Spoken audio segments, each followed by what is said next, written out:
con un pequeño algoritmo para ubicarnos una vez que tenemos los valores matemáticos, cómo vamos a identificar estas anemias, en este caso microcíticas hipocrómicas, que es la anemia microcítica, perdón, que es la anemia ferropénica, su epidemiología, que es la ferropenia absoluta y la ferropenia funcional. Vamos a hablar un poco sobre el metabolismo del hierro, los estadios de la deficiencia del hierro, cetopatogenia, en cuanto a la deficiencia del hierro, ya sea por edad y sexo, manifestaciones clínicas de la misma, diagnóstico de laboratorio de la deficiencia de hierro, su tratamiento y qué esperamos, cómo va a ser esa respuesta a ese tratamiento con hierro que vamos a darle a ese paciente. La anemia de los procesos crónicos, bueno, también vamos a definirla, hablar un poco sobre su fisiopatología, el diagnóstico de laboratorio, tratamiento, y al final haremos un cuadro comparativo de las anemias ferropénicas y la anemia inflamatoria. Entonces tenemos que la anemia, este es un pequeño algoritmo que les traje, ¿verdad? Ya sabemos que la anemia, entonces, la disminución de la masa eritrocitaria de sangre periférica.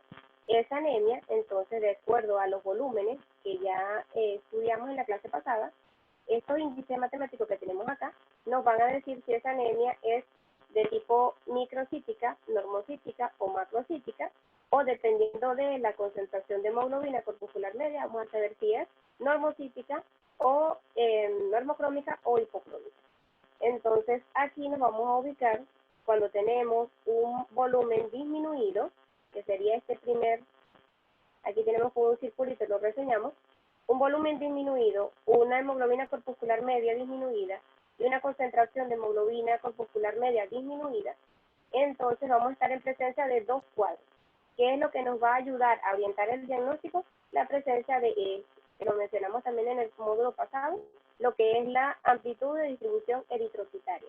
Cuando este valor esté aumentado, entonces vamos a hablar de que estamos en presencia de una ferropenia o una anemia sideroblástica. Y cuando estemos en presencia de una AD normal, entonces podemos pensar que o se trata de un síndrome talasémico o de una enfermedad anémica tipo trastornos crónicos. Este es el ítem que vamos a estar tocando el día de hoy. Entonces, ya hablando un poco sobre la anemia ferropénica, esta se debe a un déficit en una disminución de la concentración de hierro en el organismo y la cantidad total de hierro en el organismo es de 3.5 gramos. Cuando hablamos sobre los depósitos, estos depósitos en médula ósea o los depósitos de forma general van a variar si estamos hablando de un hombre y si estamos hablando de una mujer. En el hombre, los depósitos son alrededor de 500 gramos, mientras que en la mujer son 1000. ¿Por qué? Porque ella tiene muchísimas más pérdidas y ya lo estaremos conversando en el módulo. Entonces, esta es la diferencia y el déficit de hierro va a ser la disminución de la concentración, entonces, de ese hierro en el organismo. Este déficit genera agotamiento de las reservas, una falta de la disponibilidad para los eritroblastos, lo cual va a conllevar a una anemia ferropénica. Es importantísimo porque traemos a colación este tema de la anemia ferropénica. Primero porque es un problema de salud pública. Es muy frecuente en la práctica diaria encontrar pacientes que cursan con anemia ferropénica en todos los rangos de edad, desde pacientes pediátricos, jóvenes, mujeres en edad fértil, adulto mayor. Todos presentan en algún punto o pueden presentar en algún punto anemia ferropénica. Entonces, debemos estar pendientes de esto en la consulta primaria porque es en donde va a llegar ese paciente y es en donde debe iniciar el tratamiento de ese paciente. Con frecuencia, los niños y las mujeres embarazadas, así como las mujeres en edad fértil, son los más afectados. Según la OMS, para el 2011, habían más de 2 billones de personas con deficiencia de hierro, lo cual representa casi un 25% de la población mundial para ese entonces. Entonces, nos damos cuenta de lo significativo que es este problema para la salud pública. Se estima que la sufren aproximadamente 50% de los niños menores de 5 años y el 25% de los niños que comprenden el rango entre 6 y 12 años de la población mundial. La causa más frecuente de esta anemia es la deficiencia de hierro. Entonces vamos a tener, ¿a qué se va a deber esa deficiencia de hierro? Vamos a tener dos causas o dos dos estadios, dos. La anemia puede ser una ferropenia, absoluta o una ferropenia funcional. ¿Qué significa ferropenia absoluta? Que hay una pérdida, la disminución del hierro corporal es total, es decir, no hay hierro en ese organismo, no hay hierro, y es insuficiente para el metabolismo de los glóbulos rojos. Mientras que cuando hablamos de una ferropenia funcional, quiere decir que la utilización del mismo es inadecuada, y entonces eso hace que haya una mayor demanda, ya sea por una mayor demanda, ¿verdad?, que supera los depósitos, o por una biodisponibilidad alterada. Y eso lo estaremos explicando con más detalle. Entonces vamos a hablar un poco sobre lo que es el metabolismo del hierro. Este hierro, ¿verdad?, del latín ferrum, también proviene del griego sideros, es uno de los principales componentes de la corteza terrestre. Es un elemento bastante frecuente en nuestro medio. Es esencial para toda forma viviente, es un metal de transición y su conducta química limita su uso biológico debido a que tiene también una alta tasa de toxicidad, pues su acúmulo puede llevar a toxicidad.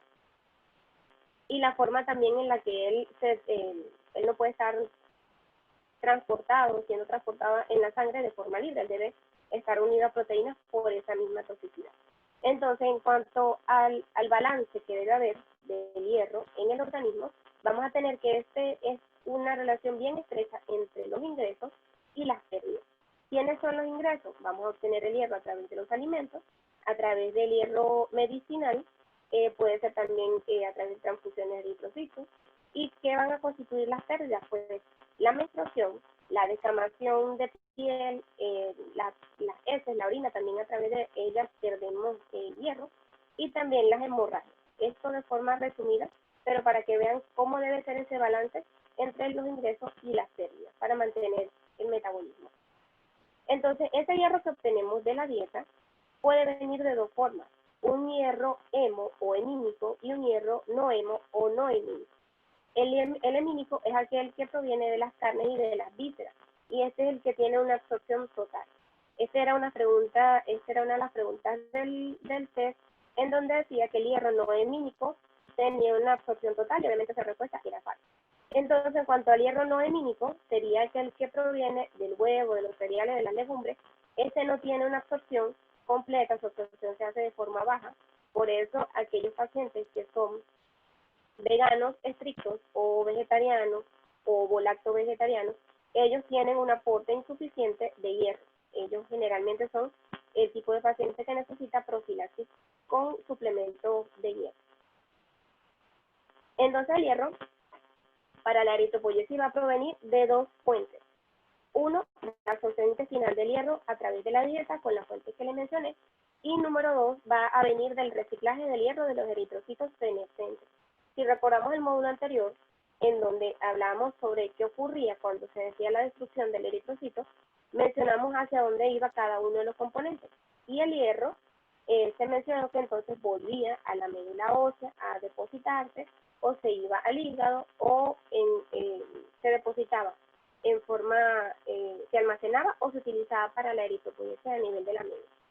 Entonces, en ambos casos van a participar un gran número de moléculas transportadoras y reguladoras que debemos conocer, porque una alteración a nivel de la función de estas proteínas nos pueden condicionar un proceso de ferropenia, ya sea absoluta o ferropenia funcional. ¿Cuáles van a ser esas proteínas? Tenemos la transferrina. Esta proteína se encarga de lo que es el transporte del hierro en sangre y en otros fluidos. La ferritina, que se encarga del almacenamiento del hierro a nivel tisular, y los receptores de transferrina. Estos permiten la captación del hierro a nivel celular.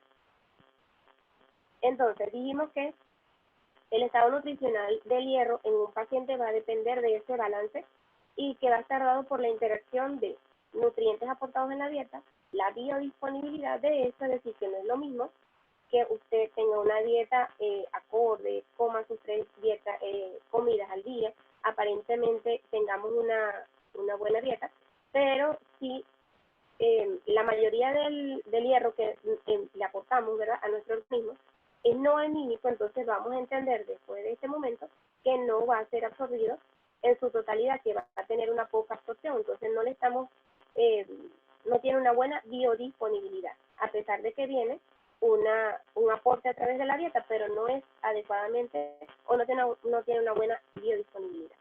Las pérdidas, hay que ver que esas pérdidas nos van a afectar este balance, porque cuando tenemos un aumento de las pérdidas normales, fisiológicas, entonces va a haber una depleción de ese hierro.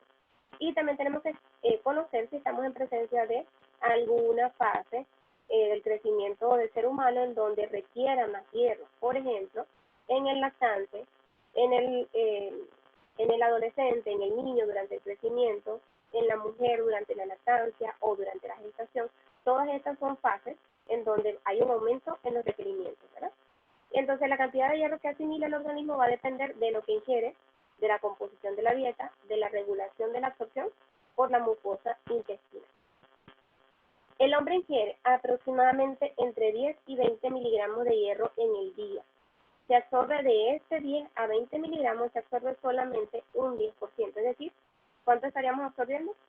Si ingresamos 10, el 10% sería apenas 1 miligramo. Y si ingresamos 20 miligramos, pues apenas estaríamos absorbiendo 2 miligramos. Esto es lo que ingresamos. Y normalmente un varón debe absorber 1 miligramo al día de hierro elemental para satisfacer sus necesidades, mientras que la mujer debe ingerir 1.4 miligramos debido a que las pérdidas son más significativas en la mujer. Entonces ya mencionamos cuánto es lo que debemos absorber.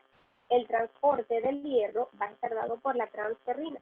Esta transferrina va a tener dos índices, un índice de saturación y una capacidad de fijación de transferrina. Más adelante lo hablaremos. Pero lo importante que debemos saber es que ese hierro no va solo en sangre, sino que va unido a proteínas, y una de estas es la transferrina, que se encarga de su transporte. La distribución, bueno, este hierro se va a encontrar en varios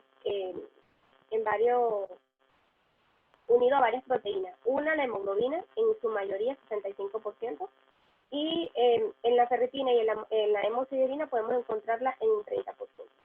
Unida a la mioglobina en un 4%, a otras enzimas también se une en un 0.5%, y a la transferrina en un 0.1%. La eliminación, ¿cuánto vamos a eliminar? Eliminamos 1 miligramo día a nivel de las heces, de la orina, de la piel, en la descamación de las uñas, en los cabellos y en la menstruación. Entonces, si se dan cuenta, debe haber un balance muy, muy estrecho entre lo que ingresa y lo que eliminamos, porque prácticamente es lo mismo. Entonces, cualquier factor que me aumente las pérdidas, inmediatamente va a hacer que ese paciente haga una disminución de las reservas o de los depósitos de hierro, y nos puede condicionar a finalmente tener una anemia ferropénica. Entonces, a grosso modo, en el siguiente esquema se lo explico mucho mejor, pero a grosso modo entra a través de la dieta. Entonces vamos a ingerir, aquí dice 10 a 15, en la lámina anterior les coloqué 10 a 20, es generalmente lo que se maneja.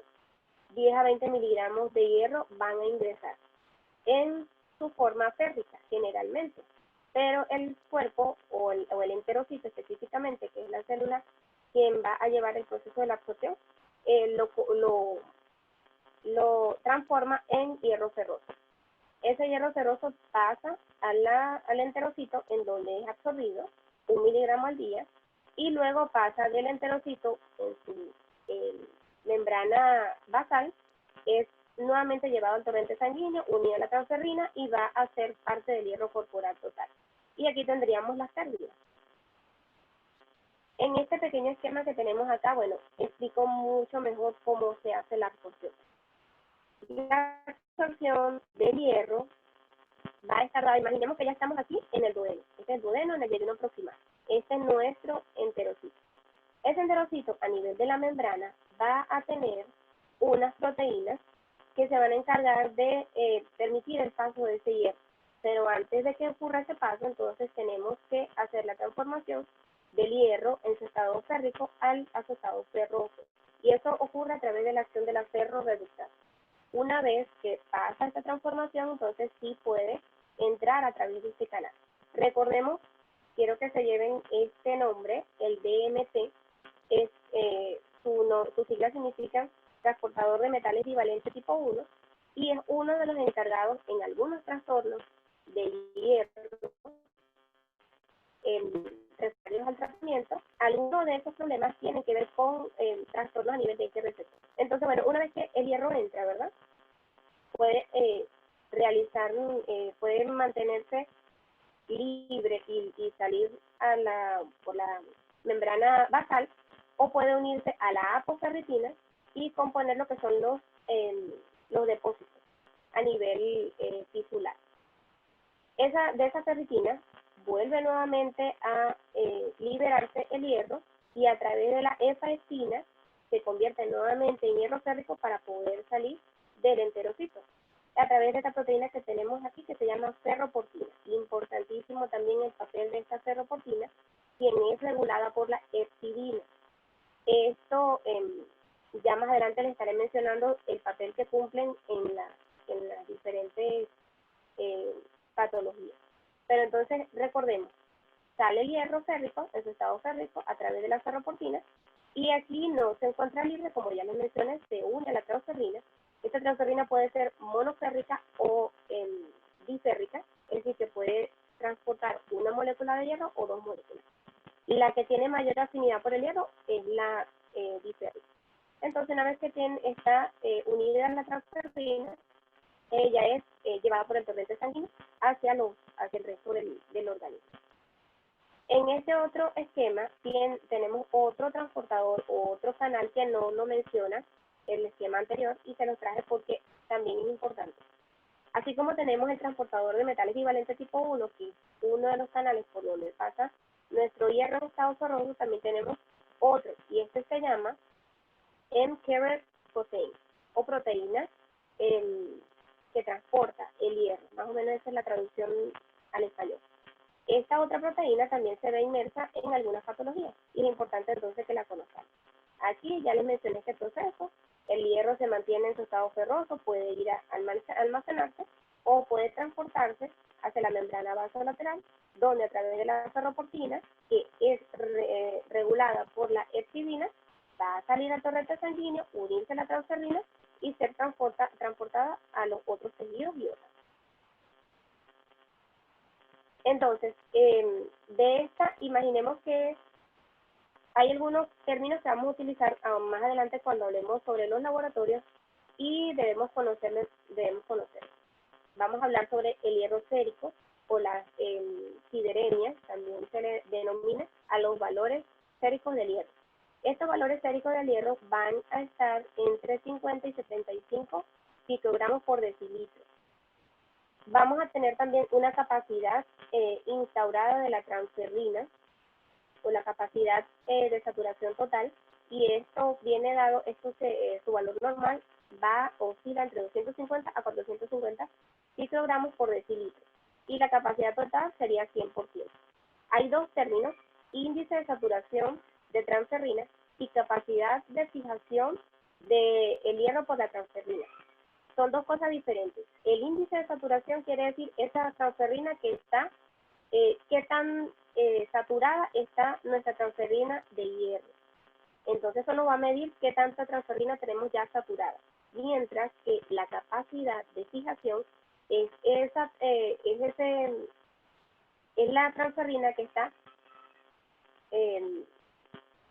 que todavía falta por saturar.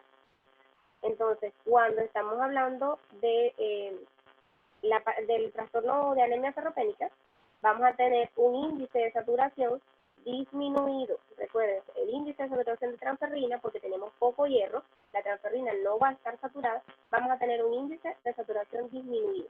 Mientras que la capacidad de fijación del hierro por la transferrina va a estar aumentado. Esa transferrina va a estar ávida de hierro. Cualquier hierro que entre al organismo, bueno, va a ser captado. La capacidad de fijación va a estar aumentada. Como les mencioné, ¿verdad? Les mencioné esta enzima, esta proteína, perdón, que regula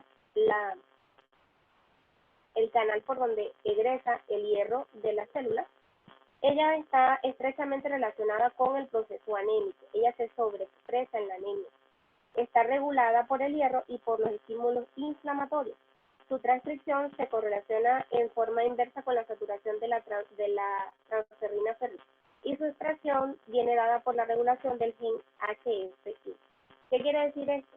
Que, vamos a volver un momento acá. Esta proteína, ¿verdad?, va a regular el efecto o la presencia de la ferroportina. Si tenemos mucho hierro circulando, ¿verdad?, entonces esta enzima va a, ¿qué es lo que va a hacer?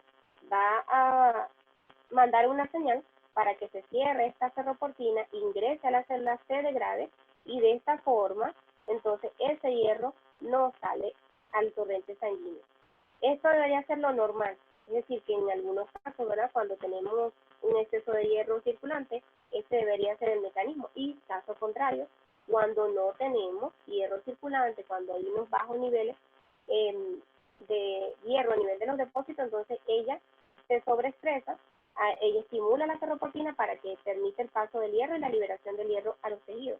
Sin embargo, en este punto es que se ve afectado en muchos casos en procesos inflamatorios, donde ella bloquea la salida del hierro de las células que la contienen. Y entonces ahí es donde viene el problema de la anemia de los procesos crónicos, pero más adelante les estaré mencionando.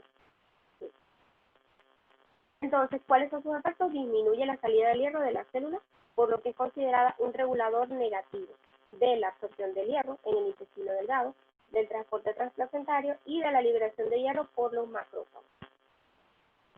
Vamos a tener entonces, ya saliéndonos un poquito del metabolismo, hablando de los estadios del ser humano, como les mencioné, vamos a tener fases o periodos de crecimiento en donde vamos a tener más requerimientos. Por ejemplo, en el primer año de vida, los requerimientos por crecimiento son máximos, mientras que la ingesta es relativamente pobre. Por eso es que se hace mucho énfasis cuando se va a hacer el proceso de lactación, en que las madres deben hacer una adecuada aporte de los nutrientes, incorporar hierro, muchas veces se hacen suplementos de hierro a los niños, y ya en ese punto la lactancia materna, que sigue acompañando la alimentación del lactante, no es suficiente para aportar todo el hierro que él necesita, entonces la dieta debe cumplir ese papel. En la adolescencia, pero muchas veces esta ingesta es relativamente pobre. En la adolescencia tenemos que los varones tienen unos requerimientos por crecimiento bastante elevados, y la dieta del hierro puede que no aporte lo suficiente. Y en la mujer sus requerimientos son dados tanto por el crecimiento como por las pérdidas menstruales. O sea, aparte de los requerimientos que el crecimiento implica, le debemos sumar las pérdidas menstruales.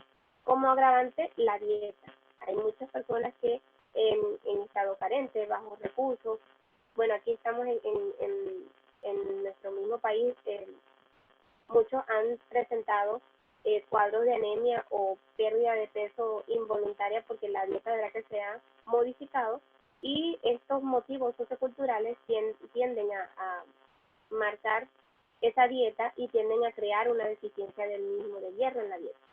El embarazo también es una de las fases donde los requerimientos son elevados, y va desde 1 miligramo al día hasta 7 miligramos al día en el tercer trimestre. Entonces imagínense que el aporte es de 1 miligramo o 2 miligramos al día a través de una dieta ideal, y vamos a tener un requerimiento de hasta 7 miligramos al día. Esa embarazada sí o sí necesita un suplemento o una profilaxis para evitar presentar una anemia ferroquémica. Aquí les traje el cuadrito en donde, bueno, se menciona cuáles son los requerimientos de hierro dependiendo de la edad, del sexo, y si estamos en presencia de una gestación o de la lactancia, y bueno, cuánto era la ingesta máxima tolerable. Estos estadios de la deficiencia del hierro no ocurren, o sea, los depósitos de hierro no disminuyen de forma drástica. Este proceso es un proceso, ¿cómo les digo? O sea, no es un proceso drástico que inmediatamente, hoy no comemos lo suficiente, o hoy tenemos pérdidas aumentadas y ya mañana tenemos anemia ferroquémica. Este proceso es insidioso, esa era la palabra que buscaba. Este proceso es insidioso, y entonces vamos a tener varios estadios. Sin embargo, cuando hablemos de anemia ferropénica, es una anemia ya establecida, y sus valores y sus índices eritrocitarios son los que les voy a mencionar. No vamos a decir, bueno, es una anemia ferropénica, pero puede estar en estadio de reducción de depósitos, no, ya cuando hablamos de anemia ferropénica es establecido. Sin embargo, tenemos unas fases previas a que se instaure la anemia ferropénica, en donde vamos a tener unas alteraciones que vamos a ir viendo en el hemograma. Entonces, lo primero que vamos a ver es una reducción de los depósitos de hierro. Primero tenemos nuestro hemograma normal. Ya conocimos mucho de estos valores. Ahorita, ¿qué es lo nuevo para ustedes? Bueno, la concentración de hierro, que va de 40 a 150 picogramos por decilitro. Esta es la captación o la capacidad de fijación total del hierro y tiene un valor de 250 a 370 picogramos por decilitro también. El índice de saturación de la transferrina, que fue lo que les mencioné, una vez que esa transferrina ha sido unida o se ha unido al hierro, este es su valor normal, aproximadamente 25 o 40%. La ferritina o los depósitos tisulares van a tener un valor de 20 a 400 nanogramos por ml. La protoporfirina libre, no sé si se acuerdan cuando mencionamos el metabolismo del hierro no, de la hemoglobina. En este metabolismo de la hemoglobina hablamos cómo se producía el grupo hemo, y era a través de la unión del hierro y la protoporfirina, a través de la ferroquelatasa.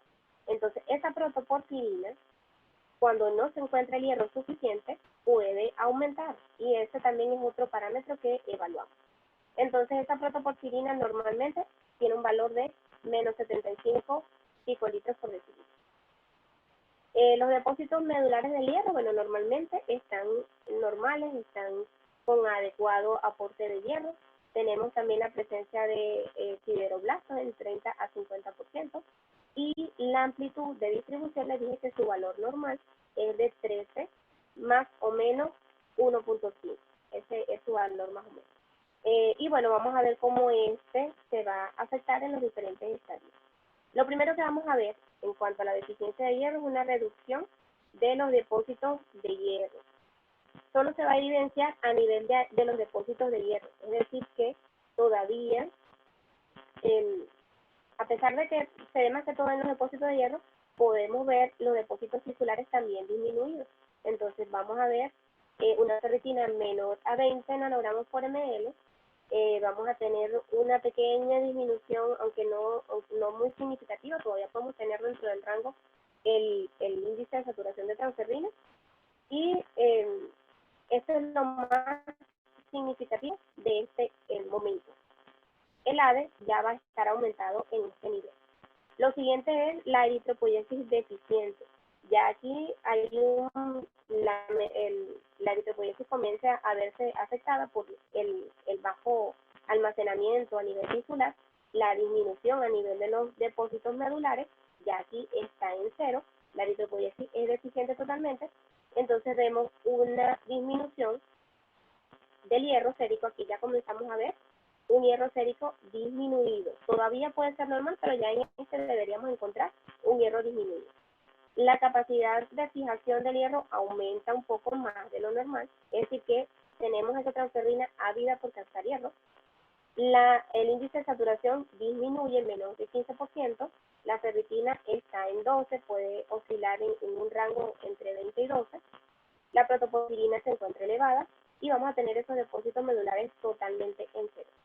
Y ya cuando se instaura la anemia ferropénica, entonces tenemos una hemoglobina baja, que para los hombres es menor a 13, para las mujeres es menor a 12, un volumen corpuscular medio disminuido, un hierro menor a 40 picogramos por decilitro, vamos a tener una capacidad de fijación total del hierro muy aumentada en 400, un índice de saturación bastante disminuido, un 10% apenas.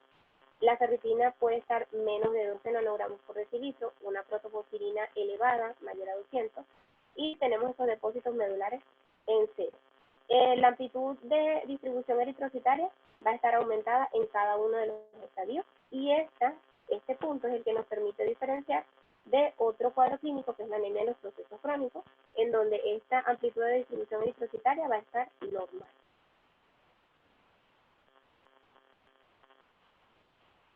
Entonces, ¿cuáles son las causas de esa anemia ferropénica? Vamos a tener diversas. Primero, tenemos una absorción insuficiente que puede estar dada por ingesta insuficiente o inadecuada. Tenemos causas socioeconómicas, tenemos causas personales por trastornos como bulimia o anorexia, síndrome de mala absorción. Tenemos la enfermedad celíaca, que ya actualmente hay un porcentaje muy grande de asociación de enfermedad celíaca con anemia ferropénica. Esa es una de las causas más frecuentes pues de anemia ferropénica. Resección intestinal y otras patologías del tubo digestivo. Aquí podemos mencionar las infecciones por Helicobacter pylori. Dentro de las pérdidas aumentadas vamos a tener las pérdidas evidentes, alguna herida, tenemos también parasitosis intestinales como la ulcinariasis. Mencioné en la clase pasada que hay algunos parásitos que tienen unas estructuras con las cuales se fijan a la mucosa y permiten que se lacere esa mucosa, y eso genera sangrado crónico insidioso que se transforman en anemias a largo plazo. Las pérdidas menstruales excesivas, la epistaxis reiterada, hemorragias digestivas, pérdida de sangre por otros órganos, es decir, hematurias, hemorragias perinatales o como placenta previa, desprendimiento normoplacentario, hemorragias ocultas, parasitosis, ya se la mencioné, y algunas patologías del tubo digestivo que también cursan con un sangrado insidioso, puede ser reflujo, gastritis, úlceras, pólipos, etc. Los depósitos disminuidos, esta causa la vamos a ver en pacientes prematuros, en aquellos pacientes en los productos gemelares, ya que hay un mayor requerimiento aún de ese hierro y puede que el aporte haya sido insuficiente, en hemorragias intrauterinas, y en los momentos en que hay un aumento de los requerimientos, bueno, ya se lo mencioné, un crecimiento acelerado en lactantes, en adolescentes y en el embarazo. Entonces, aquí vamos a hacer, este cuadrito me gusta, este diagrama les hice, para que una vez que tengamos nuestro paciente, nos ubiquemos rápidamente en cuáles son las posibilidades diagnósticas. Es decir, si nos llega una mujer en edad fértil con signos y síntomas de anemia ferropénica, entonces, ¿cuáles son las principales causas en esta paciente? Uno, pérdida ginecológica. Debemos interrogar eso principalmente. Menometrorragias, si estamos en presencia de embarazo, si la paciente está en presencia de lactancia. Si se trata de un adulto o mujeres posmenopáusicas, entonces vamos a pensar en las pérdidas hemorrágicas de origen digestivo, ya sean benignas o malignas, y estas son las cosas más frecuentes de la ferropenia en este grupo de pacientes después de las pérdidas de origen ginecológico. En el caso de los bebés prematuros o madres ferropénicas, entonces vamos a tener que se debe a una represión insuficiente de hierro en la etapa fetal. Son aquellas madres que no tomaron los suplementos de hierro y, bueno, tuvieron una dieta deficiente también. En los adolescentes con una anemia ferropénica, pues vamos a pensar lo primero que podemos pensar en el aumento de las necesidades, en la menstruación, dietas. Ellos son muy susceptibles al grupo social, a las presiones del grupo social, y pueden que se sometan a dietas estrictas, y puede ser eso la causa. En pacientes mayores de 50 años de cualquier sexo, el origen de las pérdidas puede ser urológico, puede ser presencia de hematurias. En hombres, en la mayor incidencia en hombres son las pérdidas hemorrágicas de origen pulmonar. Esto ocurre con más frecuencia en hombres. Esto es poco frecuente, sin embargo, de presentarse hemorragia de origen pulmonar, más frecuente se da en hombres. Y con una anemia ferropénica en cualquier grupo etario, vamos a descartar mala absorción, malnutrición, pérdidas y ferropenia de causa incierta. Al final, si no logramos detectar algo. Importante, más adelante se lo voy a mencionar como un diagnóstico diferencial, pero algunas enfermedades congénitas, como la atransferrinemia congénita, también pueden cursar con anemia ferropénica. Pues entonces, una vez que descartamos las causas más frecuentes, debemos buscar las infrecuentes, y dentro de esta, bueno, encontramos la atransferrinemia, que es un trastorno donde hay un defecto de la transferrina, y bueno, ella es la que ocurre, en la que afecta el metabolismo y nos genera la anemia ferropénica. Las manifestaciones clínicas de la deficiencia de hierro, dado que es una enfermedad sistémica, va a afectar múltiples órganos y tejidos, lo cual va a hacer que sus manifestaciones sean muy variadas. Vamos a tener desde síntomas generales, como palidez de piel y mucosas, decaimiento, debilidad generalizada, anorexia. A nivel circulatorio vamos a tener manifestaciones como taquicardia e hipotensión arterial. Esto va a estar dado, recuerden que tiene muchas causas esta anemia ferropénica, así que también los síntomas van a estar dados por la causa subyacente. Es decir, si tenemos una pérdida sanguínea, puede ser que esto nos condicione una hipotensión, la hipotensión arterial. Y para aumentar el gasto cardíaco, bueno, también vamos a, y mejorar el aporte de oxígeno hacia los tejidos, se instaura la taquicardia. Dentro de las manifestaciones neuromusculares, bueno, el paciente puede presentar cefalea, sensación de mareo y vértigo, visión nublada, disminución de la capacidad de concentración, cansancio precoz, dolor muscular. A nivel respiratorio puede presentar disnea y otras pueden ser hipersensibilidad al frío, náuseas, esos son menos específicos. Pero este paciente generalmente, un cuadro clínico, pues el niño, el escolar, que se duerme en clase, que no presta atención, que generalmente está hipoactivo o está por lo contrario muy irritable, este tipo de pacientes debemos investigar si no está cursando con un cuadro de anemia. En la mujer embarazada que también está con debilidad generalizada, decaída, ella puede cursar, pueden ser signos y síntomas de anemia ferropénica. A nivel hematológico, no hematológico, tenemos otras manifestaciones clínicas dadas por el déficit de hierro. Y vamos a tener trastornos psicomotores y cognitivos, vamos a tener trastornos de tolerancia al esfuerzo y rendimiento laboral. Esto se va a traducir en un bajo rendimiento laboral, trastornos gastrointestinales, alteración de los tejidos epiteliales, trastornos óseos. El hábito de la pica también puede ser un signo de anemia ferropénica, predisposición a intoxicación plúmbica.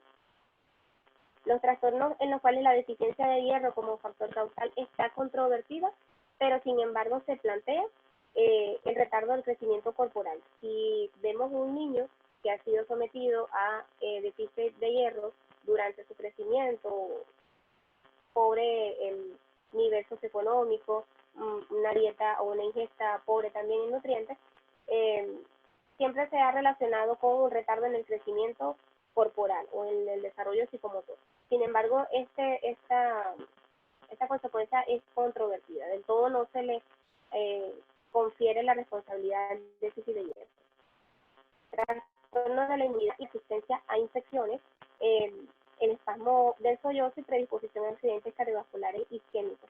Estos no son directamente relacionados, pero pudiesen estar en cierta forma asociados pues al déficit de hierro. Como cuando hagamos el diagnóstico, ¿verdad? Lo primero que tienen que hacerle a ese paciente es un buen interrogatorio. Ya hemos visto que apenas conociendo el tipo de paciente y haciendo un adecuado interrogatorio por su edad, por su sexo, por sus hábitos, entonces vamos a tener ya una orientación diagnóstica. Tenemos que interrogar la dieta. Importante ver si hay presencia de carnes, de qué alimentos está ingiriendo, si hay presencia de carnes o no, si hay qué volumen tiene esa ingesta diaria de leche, de huevo, de carbohidratos. Vamos a preguntar también antecedentes de embarazo múltiple, estamos en presencia de un niño con anemia ferropénica. Vamos a interrogar también antecedentes importantes de patologías perinatales que pueden condicionar un niño o un lactante con trastorno de hierro. Pérdidas de sangre, interrogar si como el color de las heces, si estamos en presencia de un sangrado, y esto se va a traducir a nivel de gastrointestinal como melena. Entonces tenemos que preguntar cómo son las heces, si son líquidas, si son blandas, recordar si son, interrogar al paciente, si hay presencia de epistaxis, si hay disnea, si hay hematuria, hemocisis, todo tipo de pérdidas sanguíneas. Trastornos gastrointestinales como diarrea, procedencia geográfica, zonas donde la parasitosis son endémicas, esto es importante recordarlo, y descartar si ese paciente está en presencia o cursa con hábito de pico. En cuanto al examen físico, vamos a buscar los síntomas generales que les mencioné: palidez en la mucosa, decaimiento. A nivel circulatorio, vamos a buscar, este paciente puede cursar con taquicardia, con hipotensión, podemos tener presencia o no de un soplo cardíaco sistólico eyectivo, y como les mencioné, si la anemia es muy severa, puede ser incluso un soplo diastólico. Manifestaciones neuromusculares como se las mencioné, esto es lo que vamos a encontrar o buscar al examen físico del paciente. A nivel paraclínico, 1, disminución de la hemoglobina. Tenemos que los valores por la OMS son menor a 13 en el hombre y menor a 12 en la mujer. Como ya les mencioné, esto puede modificarse según la localidad. Y tenemos pacientes en nuestro medio que con hemoglobinas menores a ese valor no presentan ningún tipo de cuadro clínico, así que tenemos que también estar conscientes de el sitio geográfico donde se encuentra el paciente, hacer el recálculo de la hemoglobina, ajustarla a esa altitud por encima del nivel del mar, y también, bueno, si tenemos un grupo étnico en donde la hemoglobina más baja de ese valor sigue siendo normal para ese grupo, no estaremos hablando de anemia. Pero bueno, lo primero es entonces ver la disminución de la hemoglobina. En segundo lugar, el valor del hematocrito en forma sucesiva también puede ser un índice puede ser sugerencia de anemia cuando este se encuentra menor a 35. Normalmente no, vamos a tener, cuando no nos den el hematocrito, podemos hacer una inferencia de en cuánto puede estar este valor haciendo la multiplicación de la hemoglobina por 3, y eso nos da un valor aproximado del hematocrito. Vamos a encontrar en la anemia ferropénica un volumen corpuscular medio menor a 80 centilitros. Vamos a encontrar una hemoglobina corpuscular media menor a 27 picogramos. La concentración de hemoglobina corpuscular media es la más exacta y es la que utilizamos para definir si estamos en presencia de una anemia normocrómica o hipocrómica. Entonces, a pesar de que tengamos estos dos valores, vamos a utilizar la concentración de hemoglobina corpuscular media, y esta debe estar por debajo de 30 gramos por litro. La amplitud de distribución eritrocitaria va a estar por encima de 15%, y este es uno de los parámetros que con más fuerza nos hace sugerir el diagnóstico de la anemia ferropénica. Vamos a encontrar también otros hallazgos a nivel de hemograma. El paciente puede cursar con leucopenia discreta en un pequeño porcentaje de los pacientes, y también puede haber trombocitosis. ¿Qué más vamos a encontrar? Este es el hemograma, esta fue la parte del hemograma, y tenemos un frotis de sangre periférica. En este frotis vamos a encontrar anisocitosis, que es las formas, diferentes tamaños de los glóbulos rojos en sangre. Vamos a encontrar microcitos, vamos a encontrar dianocitos, poikilocitosis, que son diferentes formas de los glóbulos rojos. Anisocitosis, tamaños diferentes, y poikilocitosis, formas diferentes del hematío. Incluso podemos encontrar glóbulos rojos en forma de lágrima o dacriocitos. El recuento de los reticulocitos va a estar bajo en relación a la gravedad de la anemia, produciéndose la crisis reticulocitaria en cuanto se inicia el tratamiento del hierro. El descenso de la concentración de hemoglobina reticulocitaria es un indicador precoz y muy sensible de la ferropenia. El metabolismo del hierro, en cuanto al metabolismo del hierro, ya lo acabamos de mencionar, cómo va a estar todos estos valores. Dijimos que el hierro va a estar disminuido, la capacidad de oxidación básica, saturación va a estar bajo, y estos van a estar elevados. Esos receptores a nivel de la transferrina van a estar habidos de hierro y van a estar elevados. En médula ósea vamos a encontrar que si se realiza un estudio de médula ósea, vamos a encontrar ausencia de hierro en los macrófagos y una disminución de los sideroblastos menor a 10%. Ahí pudiésemos entonces constatar que estamos en presencia de nuestra anemia ferropénica. Otros estudios, y eso se los mencioné atrás, es la protoporfirina eritrocitaria libre y la sin protoporfirina. Estas dos van a aumentar de forma muy precoz.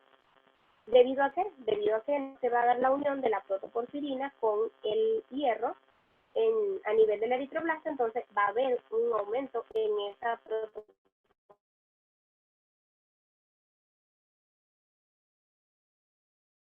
protoporfirina libre. Condiciones que pueden influenciar los resultados de las pruebas confirmatorias para la deficiencia de hierro.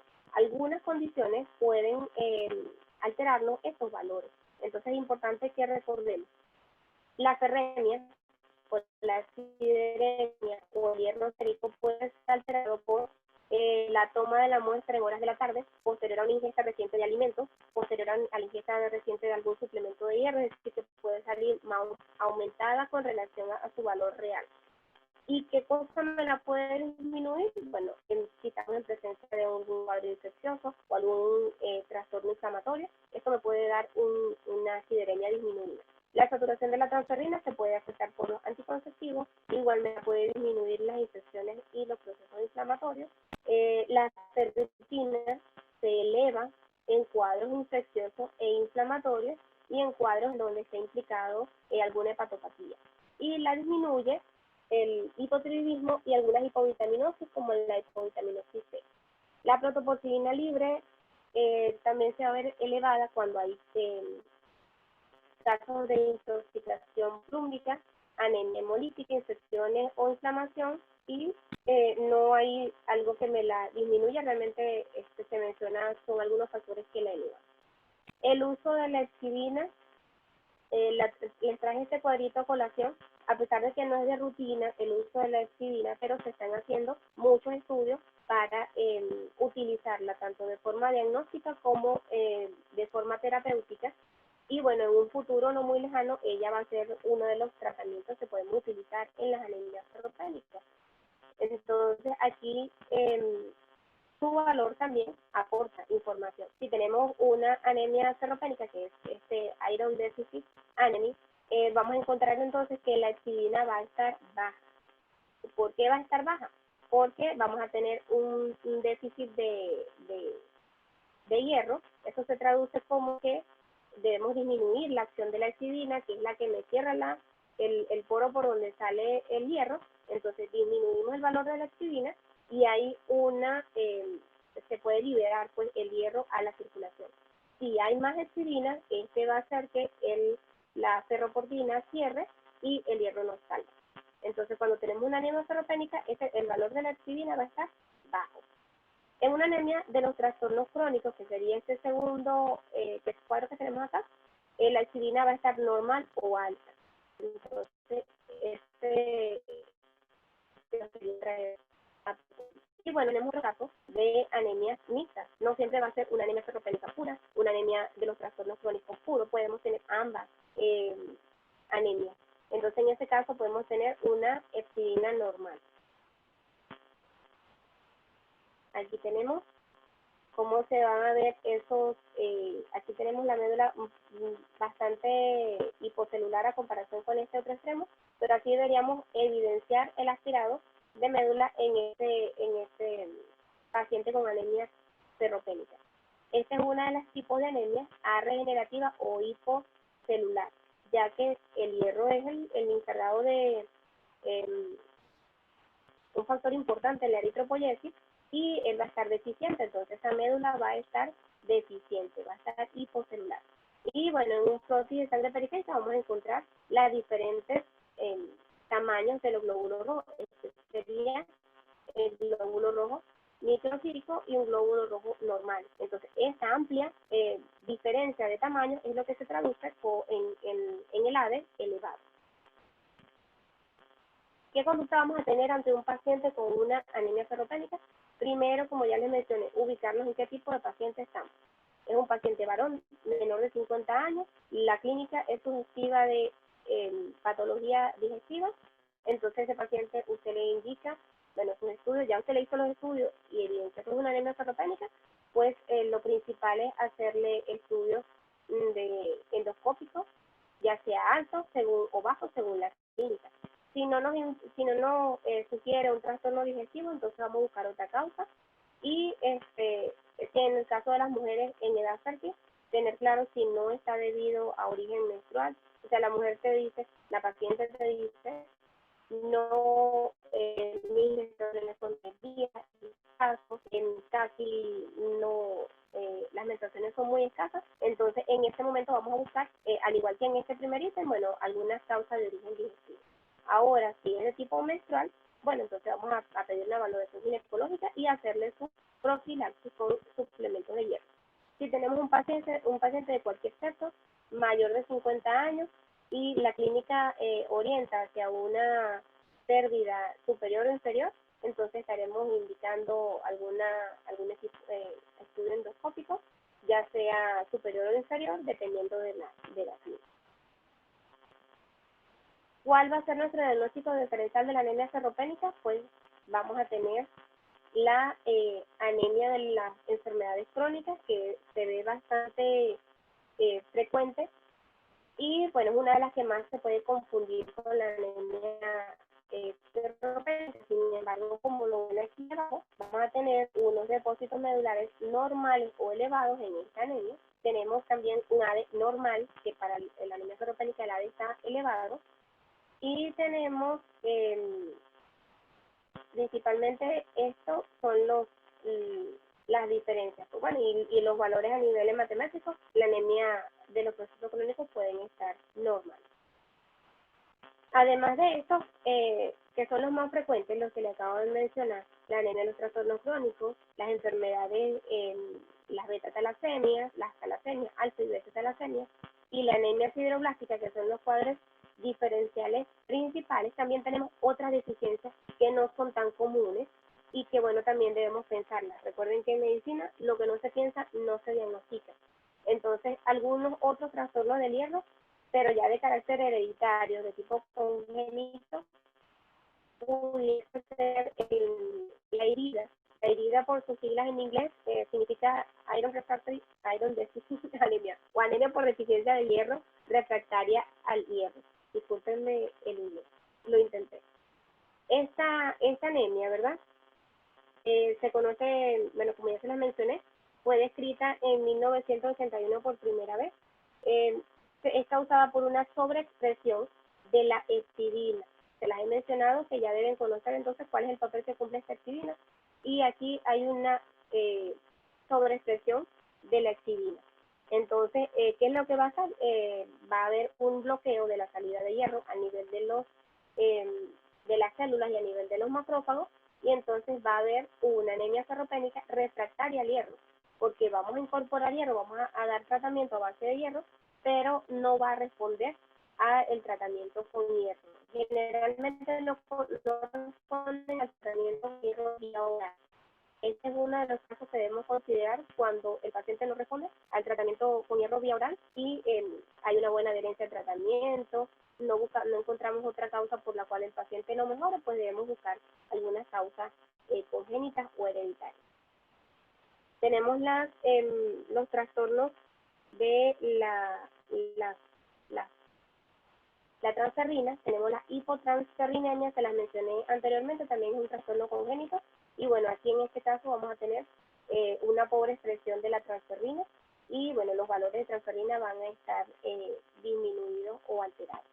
Trastornos con el DMT1, que les mencioné, este es uno de los canales o proteínas que permite el paso o la incorporación del hierro a la célula, y entonces esto también va a ser una de las causas. Es muy poco frecuente.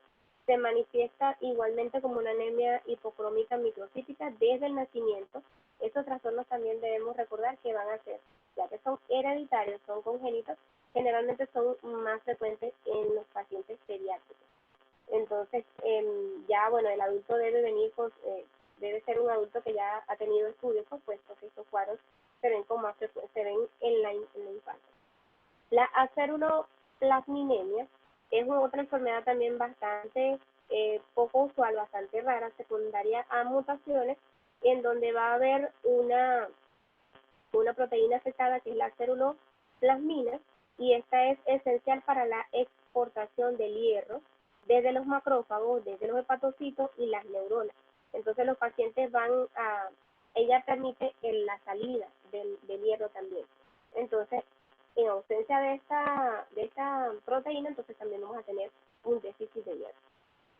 Bueno, y estos otros trastornos más adelante van a ser explicados por nuestro querido doctor Santos en los módulos 4 y 5, los trastornos de la hemoglobina, como los índices talasémicos, las hemoglobinopatías estructurales y las hemoglobinopatías talasémicas. Esto va a ser explicado a detalle más adelante. Entonces tenemos anemia de los procesos crónicos, el otro cuadro importantísimo que debemos conocer porque son muy frecuentes en nuestros pacientes en la consulta diaria. Esta anemia es la más común en los pacientes con procesos inflamatorios, infecciosos, tumorales, combinada o no con otras causas. Ya se los mencioné, puede haber o no anemia ferropénica más anemia de los trastornos crónicos. Aquí se va a producir una alteración metabólica del hierro.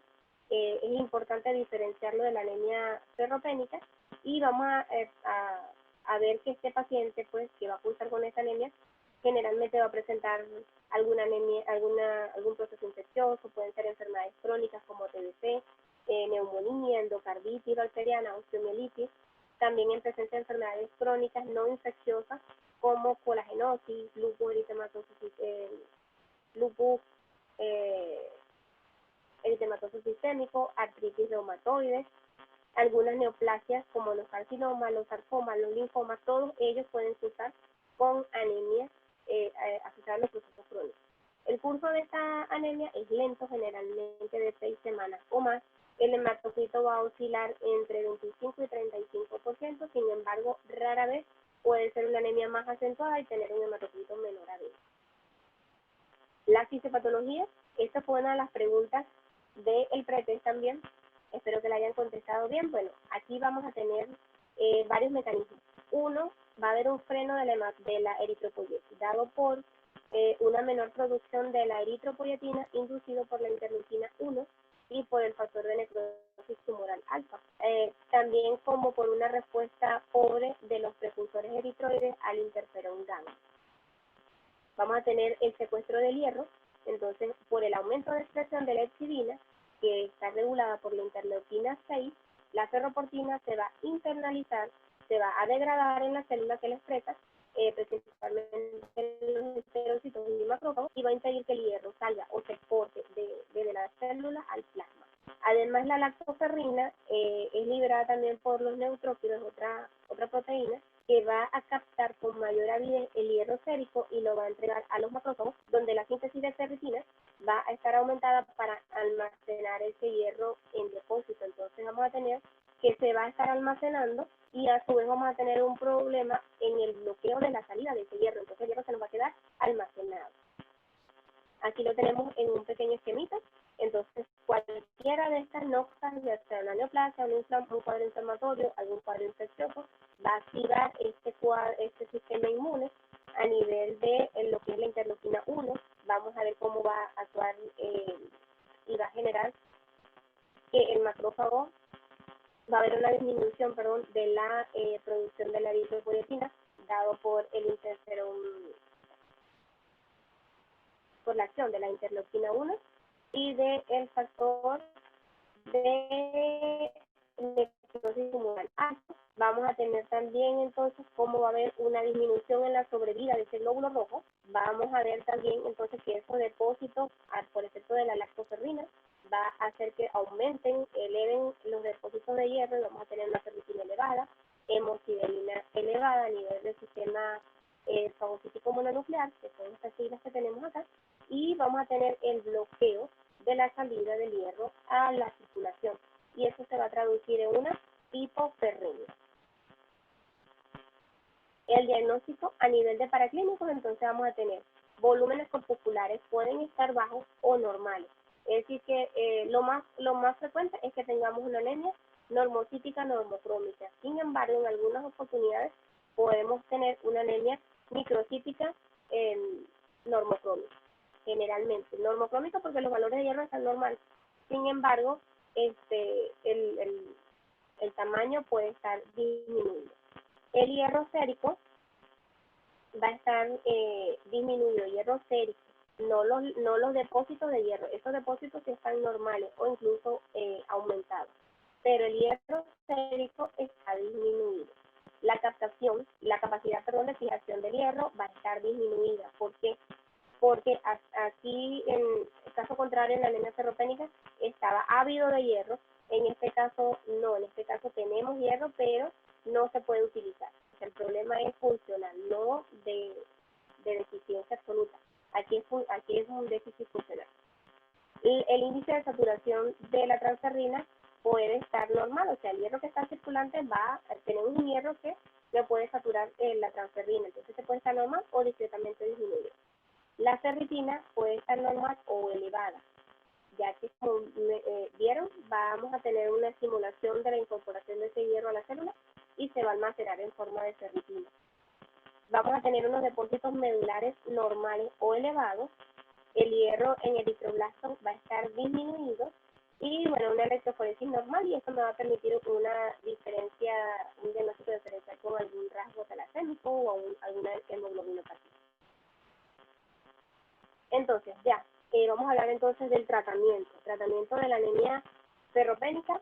Primero, lo principal es tratar la causa.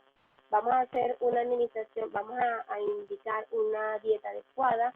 Si estamos en presencia de parasitosis, vamos a tratar esa parasitosis. Si es un cuadro gastrointestinal, bueno, vamos a tratar ese reflujo gastroesofágico, ese síndrome de mala absorción. Vamos a evidenciar cuáles son las pérdidas ocultas y tratarlas. Eso es lo principal.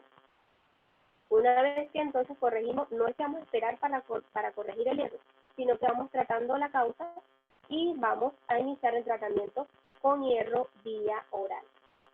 El tratamiento con hierro vía oral, dependiendo del valor de la hemoglobina, los controles para ver la respuesta al tratamiento puede ser en un mes o puede ser antes de ese mes. Si le hacemos un control de los paraclínicos y hay una mejoría o hay una respuesta favorable, entonces podemos evidenciarlo durante ese mes, se reduce la cantidad de hierro que está ingiriendo la persona.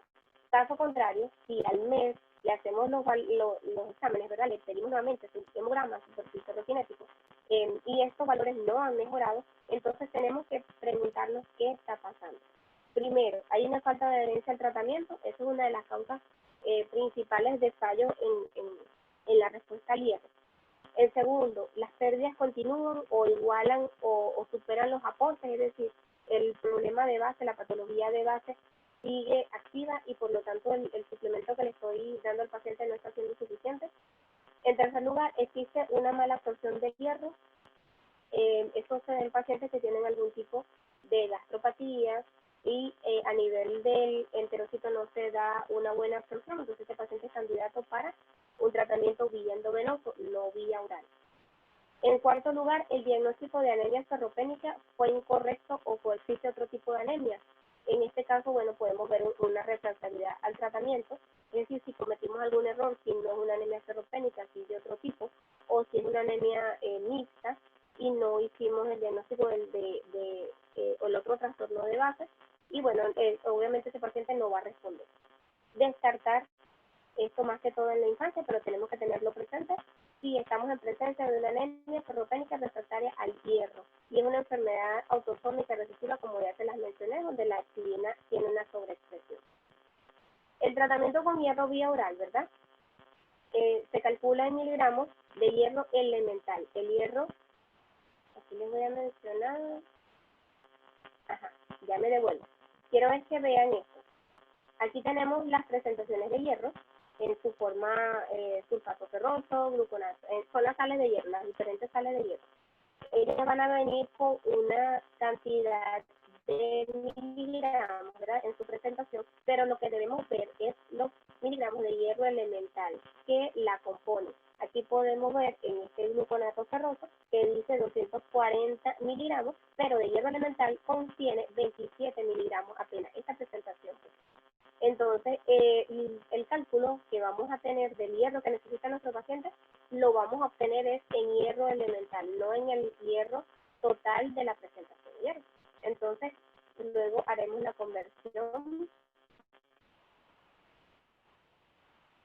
gastar los resultados que se le van a indicar al paciente. La dosis por kilogramo de peso son 3 a 6 miligramos por kilogramo de peso día. Fraccionada, se mencionaba que 1 a 3 tomas diarias, dependiendo del déficit de hierro, dependiendo de cuánto es la dosis que debe recibir el paciente. El preparado de elección son las sales ferrosas, y dentro de las sales ferrosas el sulfato ferroso es uno de los más frecuentemente administrados. Este debe administrarse lejos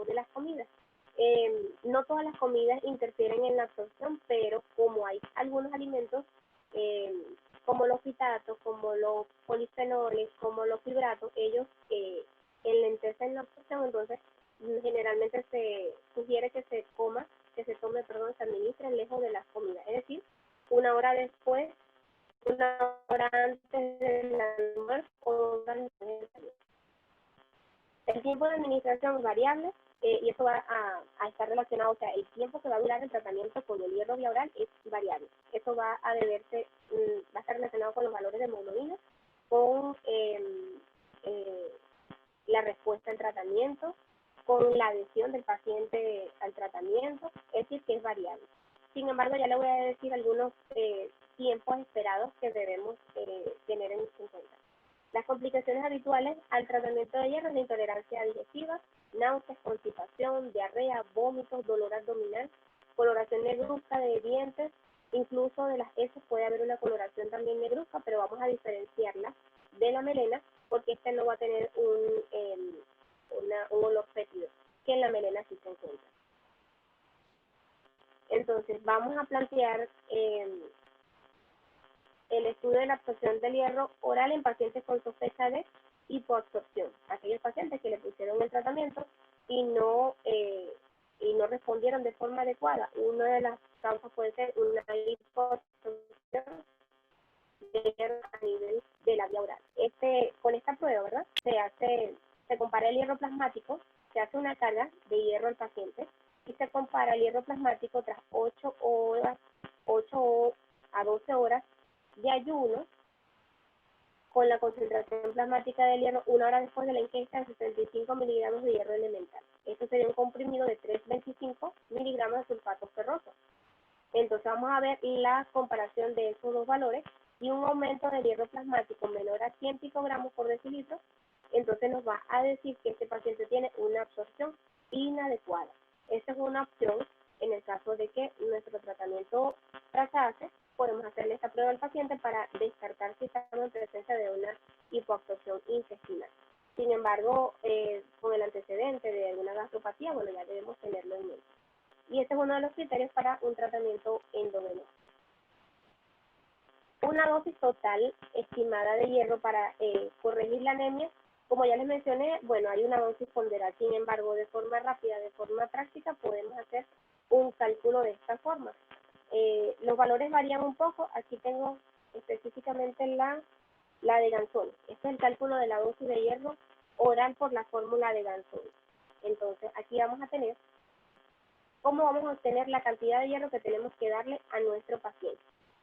Vamos a tomar el déficit de hierro, va a ser igual a el peso del paciente en kilogramos por la hemoglobina ideal menos la hemoglobina real. Nuestra hemoglobina ideal va a ser 15, o esto puede ser en el caso del hombre, en el caso de la mujer puede ser 13. Entonces, la hemoglobina ideal la vamos a colocar acá. Vamos a ver si puedo usar otro puntero. Pero aquí se ve entonces el peso por el resultado de la resta de la hemoglobina ideal menos la hemoglobina real por 2.4. Y todo esto sumado a 500. De una salida urbana, este 2.4 es un factor constante que me lo da el contenido de hierro en la hemoglobina, que es 0.0034, por el volumen de sangre, 0.07, por 10.000, que sería la conversión de 1 gramo a 10.000 miligramos. Entonces, toda esta transformación se reduce en esta constante, 2.4. Y este 500 viene de los depósitos de hierro, que en el hombre son 500 y en la mujer son 1.000. Entonces, aquí, si estamos en presencia de una mujer, entonces aquí cambiaríamos el valor por 1.000. Entonces, esto nos va a dar un resultado, que sería esto. Nos puede dar 1.000, nos puede dar 1.500, nos puede dar 2.000. Entonces, esa va a ser la cantidad de hierro total que necesitamos aportarle a nuestro paciente. Y eso lo vamos entonces a dividir en las dosis y en la presentación del fármaco en el que vayamos a indicar, y eso nos va a dar las dosis. De forma más rápida y práctica, ¿verdad? Si ustedes no quieren sacar todo ese montón de fórmulas que tenemos acá, entonces vemos en un paciente que tiene un peso menor a 70 kilogramos y tiene una hemoglobina menor a 10, entonces le calculamos rápidamente, este paciente necesita 1500 miligramos de hierro. Si tiene una hemoglobina mayor a 10, igualmente pesa 70 kilogramos, bueno, le podemos aportar 1000, es lo necesario para mejorar ese nivel de hemoglobina. Si por el contrario nuestro paciente pesa más de 70 kilogramos y tiene menos de 10 de hemoglobina, entonces debemos aportarle 2000 miligramos. Y si tiene más de 10 de hemoglobina, 1500. Este cuadrito pueden tenerlo a la mano y rápidamente utilizarlo sin tener que sacar la fórmula, y realmente les da un valor muy similar al que obtenemos con la fórmula para calcular el tratamiento vía oral de nuestro paciente. Entonces tenemos aquí el sulfato ferroso, es el que más frecuentemente utilizamos, viene en una presentación de 325 miligramos, sin embargo su hierro elemental son 65 miligramos. Y tenemos otras presentaciones, gluconato de hierro y fumarato de hierro. Importantísimo la absorción de los suplementos orales de hierro, no debemos dar hierro en presencia de alimentos generales, y específicamente eso, café, leche, té, fibra, bebidas o alimentos que contengan fosfatos, algún suplemento de venta sin receta que contenga zinc, calcio, manganeso o cobre, ellos compiten con los receptores del hierro y entonces vamos a tener una pobre absorción del hierro. Fármacos como los antiácidos, los antagonistas del H2, los líquidos alcalinos, los inhibidores de la bomba de protones, algunos fármacos como las tetraciclinas, las quinolonas, los suplementos de enzimas pancreáticas, bifosfonatos, colesteraminas. También tenemos otros acá que le traje, como lo son las fluoroquinolonas, la metildopa, la levodopa, la carbidopa, algunas, las penicilaminas, bifosfonato u hormonas tiroideas. Estos van a inhibir la absorción. Por el contrario, va a facilitar la absorción en el hierro la vitamina C, los alimentos ácidos como el tomate, los cítricos, los comprimidos de hierro no entéricos y la ingestión de comprimidos de hierro en ayunas. Esto obviamente facilita la absorción. Aquí les menciono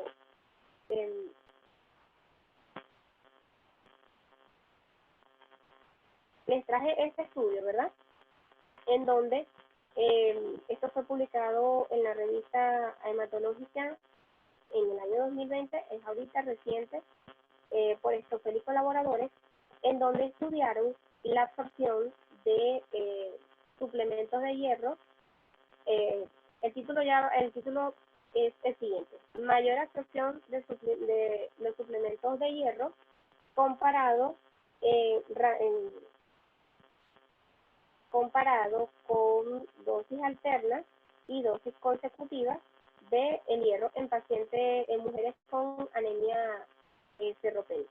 Es decir, ellos compararon la absorción aparentemente evidenciaron una mayor absorción de los suplementos de hierro cuando son indicados de forma interdiaria que de forma consecutiva, y esto fue una población de 19 mujeres en donde les dieron una dosis de 100 a 200 miligramos de hierro, y algunas pacientes lo tomaron de forma consecutiva, mientras que otras lo recibieron de forma interdiaria.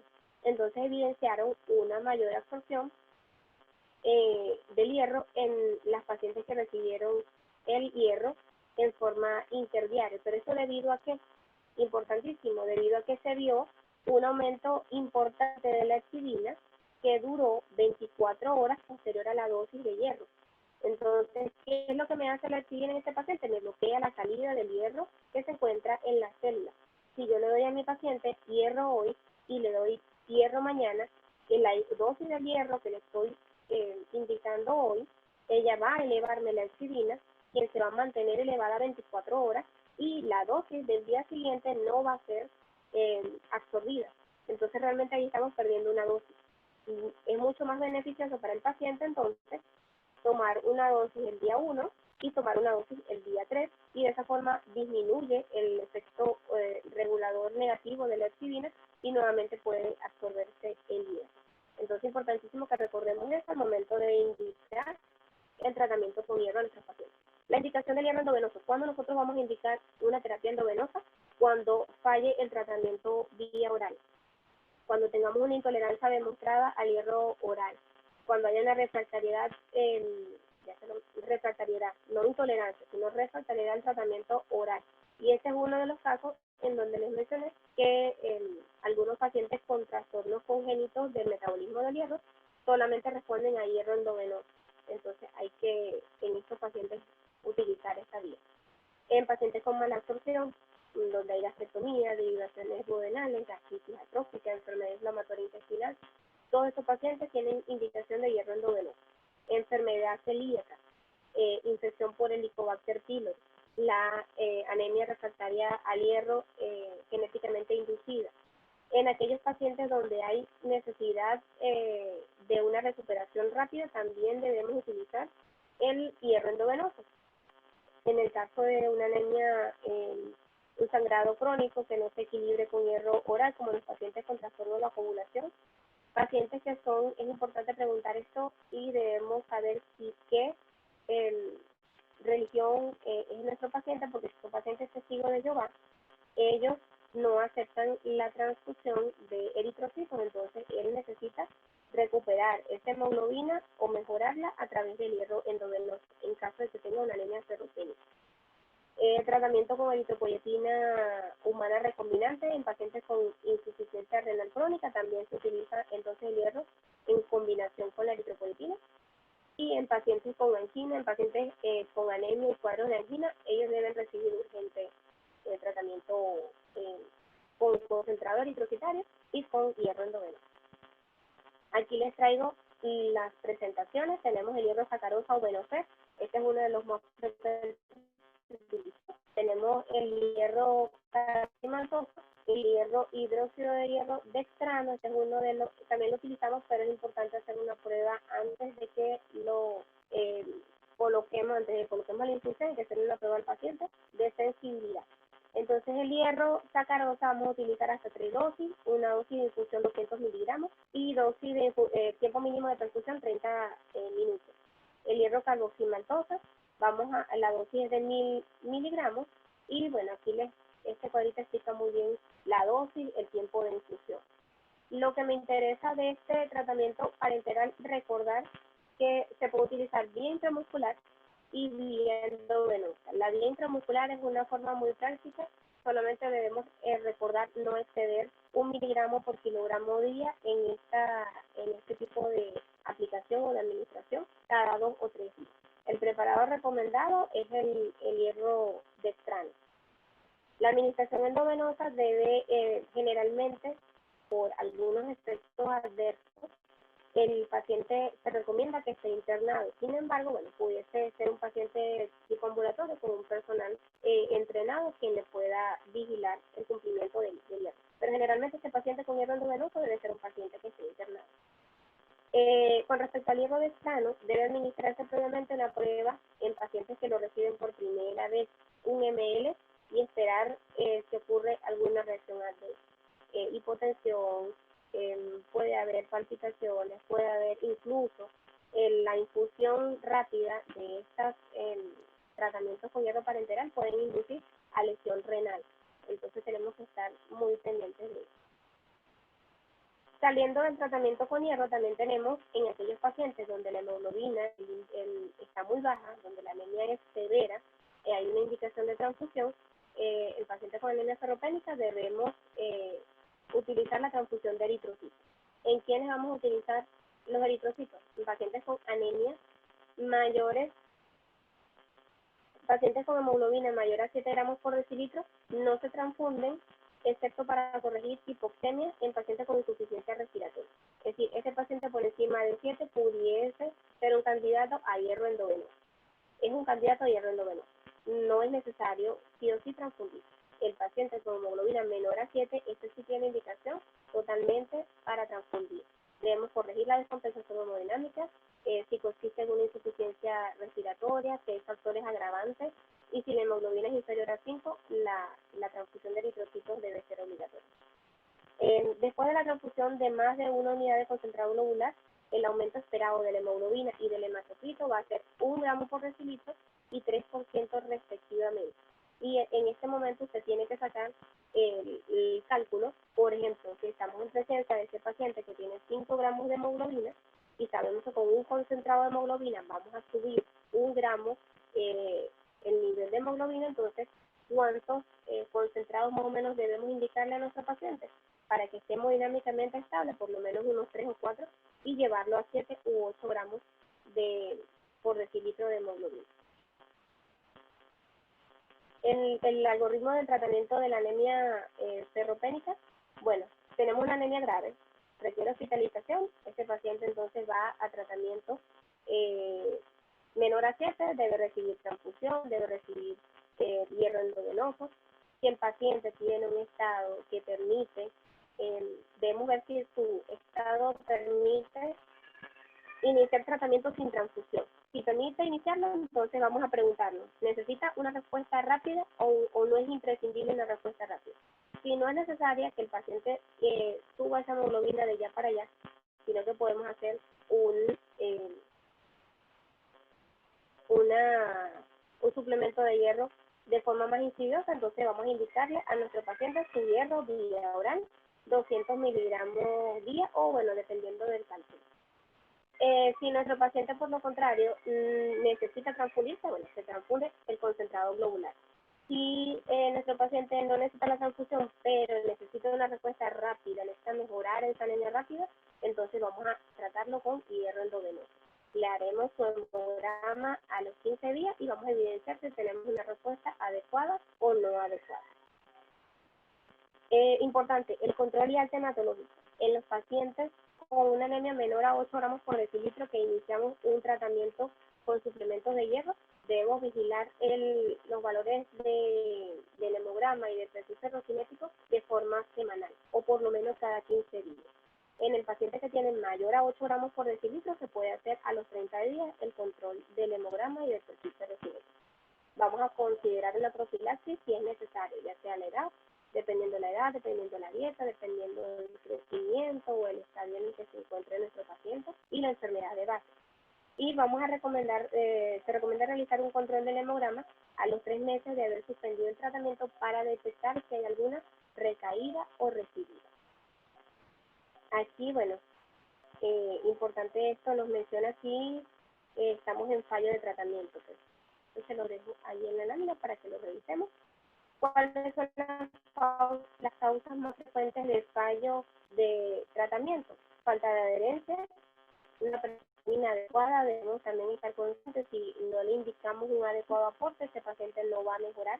La falta de resolución de la causa, importantísimo, les mencioné que lo primero que hay que tratar es la causa de esa anemia ferropénica y a la paz tratar la deficiencia de hierro. Un error en el diagnóstico, bueno, puede hacer que persista la anemia, coexistencia con otras enfermedades hematológicas o una enfermedad coexistente. En el caso de las anemias de la ferropenia funcional, y este es en el caso de nuestros pacientes con anemia de los trastornos crónicos, ellos van a tener un abordaje que generalmente se utiliza la combinación del hierro parenteral junto con la eritropoyetina. Pero es importante utilizar, primero debemos saber si nuestro paciente tiene unos buenos depósitos de hierro, porque no hacemos nada indicando una eritropoyetina en un paciente que no tiene un buen depósito de hierro y esa eritropoyetina no va a poder estimular o no va a poder generar una eritropoyesis eficaz. Entonces, en ese paciente debemos hacerle los laboratorios, evidenciar cómo están sus depósitos de hierro. Si están disminuidos, iniciamos tratamiento con hierro endovenoso y a los 15 días podemos iniciar el tratamiento con eritropoyetina para estimular la formación de los glóbulos rojos. Se menciona aquí en algunas enfermedades crónicas, como enfermedades de colágeno, la artritis reumatoide, responde bien tanto a eritropoyetina sola como al hierro solo. Por eso es importante saber si cuando le vayamos a colocar la eritropoyetina sola, ese paciente tiene buenos depósitos de hierro. Si no los tiene, hay que mejorarlo, hay que hacer el suplemento de hierro necesario y luego iniciar la eritropoyetina. Los pacientes con HIV deben recibir solo hierro si tienen ferropenia absoluta. Ellos no se les debe dar hierro de mantenimiento o en primera instancia, porque puede pueden favorecer el crecimiento de algunos gérmenes sideróforos como la Yersinia enterocolítica y la Klebsiella pneumoniae. Esta eritropoyetina viene en varias presentaciones, viene de 1000, de 2000, 3000, 4000, 5000 y hasta 10000. Lo que he visto una presentación de también de 30.000 unidades internacionales por ml. La dosis de la eritropoyetina, bueno, va a depender de las metas que tenemos con el paciente. La dosis toleral va de 50 a 100 unidades internacionales por kilogramo de peso. Y esa dosis en la semana va a ser fraccionada en 3. Generalmente se da de forma interdiaria. Entonces, esa dosis vamos a hacer un cálculo. No tengo la calculadora ahorita allí, pero imaginemos que tenemos un paciente de 70 kilos y le queremos colocar eritropoyetina. Vamos a multiplicar eso, si lo utilizamos con el valor bajo, por 50, nos daría un total de 3.500 unidades. Ese valor ustedes lo van a dividir entre 3 y les va a dar 1.166. Redondeamos ese valor y nos da 1.000. Entonces, le podríamos indicar a ese paciente 1.000 unidades de eritropoyetina interdiario por 3 dosis semanales. Y al hacer los controles, a los 15 días o al mes, dependiendo de la hemoglobina inicial de nuestro paciente, entonces vamos a hacer los ajustes. Podemos ir disminuyendo la dosis de eritropoyetina.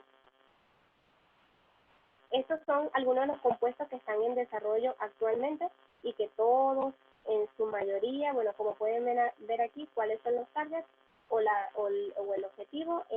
Estimula la síntesis de la hexidina, la estimulación de la hexidina, también va a actuar a nivel de la hexidina, actúa a nivel de la ferroportina. Aquí tenemos otros que actúan sobre la hexidina. Todas estas son algunas terapias que están apenas en fase 1, sin embargo, nos prometen muchos resultados para que más adelante tengamos otras terapias que ofrecerle a nuestros pacientes con anemia inflamatoria o anemia de los trastornos crónicos. Finalmente, entonces, la anemia ferropénica es uno de los problemas de salud predominantes en el mundo entero. Tiene una disponibilidad de opciones de suplemento vía oral y parenteral que tenemos a nuestra disposición y que podemos utilizar. Además de la evaluación del estado hematológico de nuestros pacientes y el parámetro de hierro, es necesario buscar la causa de la ferropenia absoluta y funcional en nuestros pacientes con un buen interrogatorio, un buen examen físico y un buen estudio paraclínico orientado.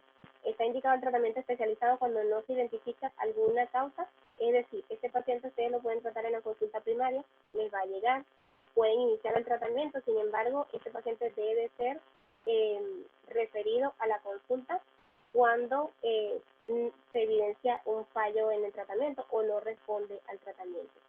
Y los avances en cuanto a hepcidina pueden mejorar en el futuro los abordajes diagnósticos y terapéuticos de esta enfermedad. Les dejo un aforismo aquí al final. El arte de la medicina consiste en mantener al paciente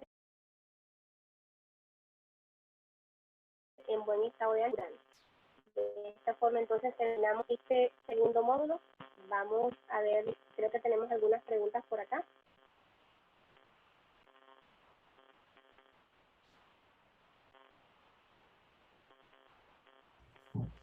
Bueno, doctora, de verdad que excelente la ponencia, súper completa la información. El doctor Eduardo ha estado haciéndonos el favor de ir respondiendo algunas preguntas.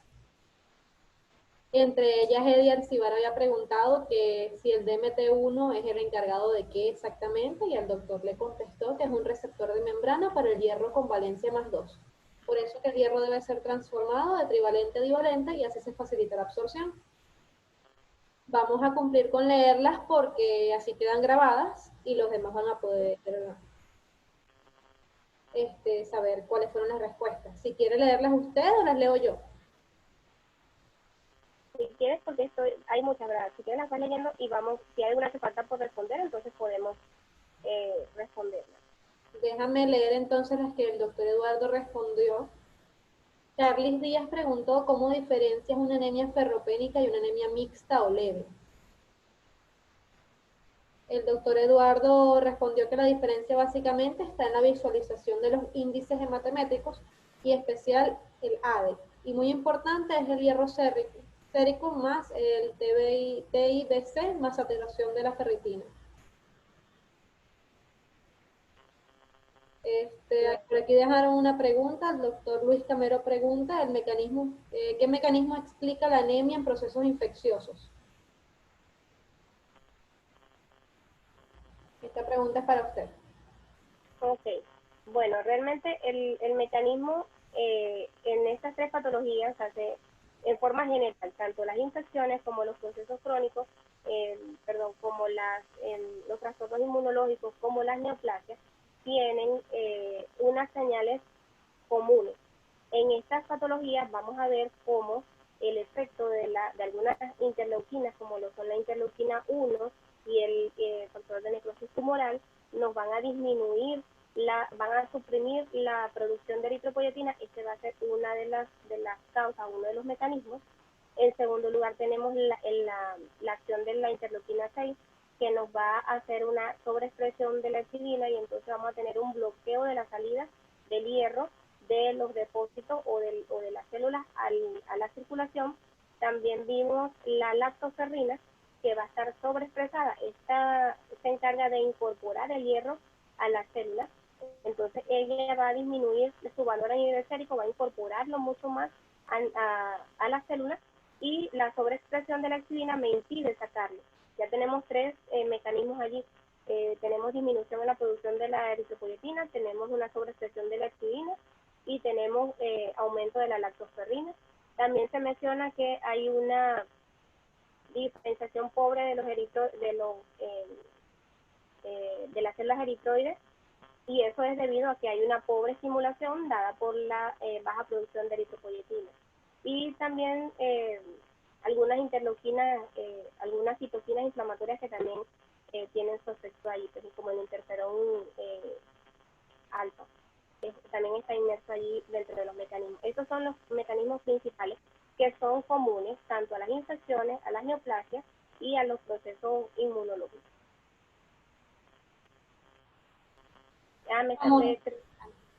¿Dime? No, le iba a leer otra, iba a complementar esta. No, estoy viendo la pregunta del doctor Ramón Rosal. Adelante. Él nos está diciendo, bueno, buenas noches, para suplementar el hierro, ¿cuál presentación sería la ideal? ¿Sulfato ferroso, fumarato ferroso o hierro polimaltosado? ¿Hay alguna diferencia? Bueno, realmente la diferencia viene dada por la concentración que tengamos de la hemoglobina, de la concentración de hierro elemental que tenga la presentación. Es decir, que la dosis puede ser mayor o menor. Deberíamos poder utilizar aquella que nos permita tener menos dosis, pues. Por ejemplo, volvemos aquí, no sé si la están viendo nuevamente la presentación, pero esta es el sulfato de hierro, es una de las presentaciones que tiene más hierro elemental, tiene 65. El fumarato de hierro también tiene 106, pero en algunas zonas no se encuentra disponible. Si en el centro en la localidad se encuentra disponible, el fumarato de hierro también se pudiese utilizar. Y bueno, que ofrece una mayor concentración de hierro, por lo tanto la dosificación o la cantidad de tabletas al día va a ser menor y puede ser mucho más cómodo para el paciente. Siempre se va a hacer la misma reposición de hierro, porque vamos a reponer en base al hierro elemental, y eso nos va a dar el número de tabletas. O sea, no va a ser menos hierro si utilizamos una sal u otra, sino que va a ser la misma, pero en una puede ser 3 tabletas, en otra puede ser 2, pero generalmente siempre vamos a estar dando la misma reposición. Entonces va a ser por la facilidad que le demos al paciente. Si esa presentación tiene mayor concentración, pues obviamente va a ser más fácil tomar una o 2 tabletas que 3 o 4. Excelente. No sé si tengamos alguna otra pregunta. Carly Díaz había consultado si una anemia muy grave puede llegar a causarle un principio de leucemia a una persona o si no tiene nada que ver. No, bueno, no es que causa una leucemia, sino que también tenemos que ver en estos pacientes que están cursando con anemia si tiene alguna otra citopenia, porque las anemias pueden ser dependiendo del tipo de anemia y de algún otro síntoma o signo que encontremos en el paciente, pueden ser los cuadros iniciales de algún proceso hematológico, linfoproliferativo o mieloproliferativo. Entonces ese paciente debemos ver que si aparte de esa anemia con la que está cursando, pues tiene organomegalia, tiene hepatomegalia, o tiene esplenomegalia, o tiene alguna adenopatía, tiene síntomas constitucionales, pérdida de peso, fiebre no explicada. Todos esos síntomas reunidos con otra citopenia que presente, si tiene leucopenia, si tiene trombocitopenia, eso sí podría darnos un cuadro de un probable trastorno, ya sea mieloproliferativo o linfoproliferativo. Pero una anemia sola no conlleva a leucemia. La anemia es una expresión de alguna patología que me está afectando ya sea la médula o ya sea la parte periférica, y se expresa pues la anemia. Por último, el doctor Luis Camero pregunta, en procesos infecciosos que cursen con anemia menor de 7 gramos sobre decilitro y el paciente esté hemodinámicamente estable, ¿es necesario transfundir o solo resolver el proceso infeccioso? Con una anemia menos de 7, ese paciente debe transfundirse, porque recordemos que este paciente está sometido a un proceso de hipoxia. No tenemos, con menos de 7 gramos por decilitro, el organismo comienza a instaurar todos esos mecanismos que les mencioné y van a sufrir órganos periféricos como el riñón, van a sufrir otros órganos para tratar de llevar la oxigenación adecuada o el aporte de oxígeno hacia los órganos nobles, cerebro, corazón. Y entonces ese paciente que aparte de la hemoglobina, de esa anemia severa que tiene un trastorno infeccioso. Ese proceso infeccioso se va a ver también exacerbado por ese mismo proceso anémico. Pues recordemos que necesitamos una buena homeostasis del oxígeno para llevar un proceso inmunológico adecuado. Entonces el paciente está anémico y está infectado, ese es un paciente que debe, a pesar de que esté estable, pero debe transfundir para tratar de optimizar esa hemoglobina y tratar la causa, que no me está diciendo aquí si esa es una anemia de los procesos, es una anemia infecciosa o es una anemia ferropénica. Si es un proceso infeccioso y tiene esa anemia por el proceso infeccioso, pues se trata la causa, se trata la infección, pero a la par debes ir tratando la anemia severa con transfusión de eritrocitos porque está en rango de anemia severa. Bueno, creo que eso es todo. Recuerden que aunque la información es larga, es bastante completa y pueden seguir disfrutándola cuando avisemos que la subimos al Schoology. En un rato vamos a estar pasando el link de asistencia del día de hoy. Y bueno, muchas gracias, doctora, de verdad. Mañana los esperamos a las 9 de la noche igual. Saludos, los esperamos entonces el día de mañana.